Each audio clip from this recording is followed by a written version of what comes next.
always ask me, why do you do this? It's a unique question with many layers of answers. EMS isn't about the money. It never has been, and quite honestly, it never will be. EMS is about a higher calling that far outweighs the emotion of the dollar. EMTs, paramedics, and other first responders are the ones who give the greatest of sacrifice each and every day they come to work. No, they weren't asked to do this job or even chosen. They all, to some degree, made a choice. And it is within that choice that we all have begun a journey of some sorts. A journey to make a difference in others' lives. The hardships of this profession are many. Quite often they walk away from a meal without ever having a bite to eat because there are no scheduled breaks or downtime like corporate America. And we often work with little or no sleep in the harshest of environmental conditions.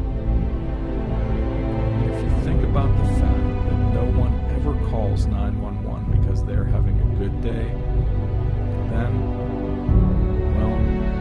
you'll know that we see the very worst of situations every day. And somehow, when it's over, have to manage those emotions and come home to our families with a smile on our face.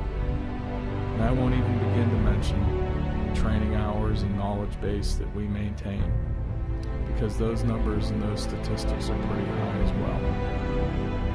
The true message of why we do this is when we can reverse those worst of times and make them the best of times for our patients. That's why we do this.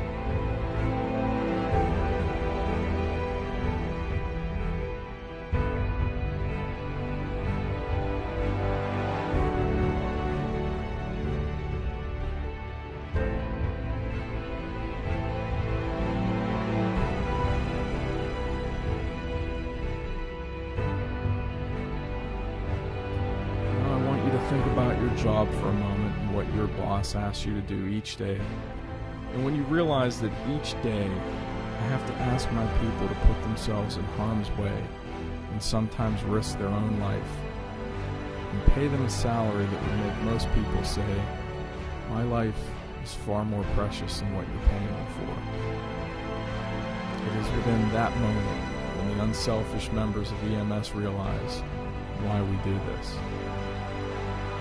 It is a calling that very few people hear. It calls upon one's soul to be able to help their fellow man. It is a fundamental emotion that we all have within us, but it's more than that for these people. To them, it's a way of life. So the next time you look in your rearview mirror and see us coming, don't be frustrated that you have to stop for a brief moment and let us by. Just think to yourself, know why they do this. Maybe say a little prayer and hope it to be the best of times for everyone involved.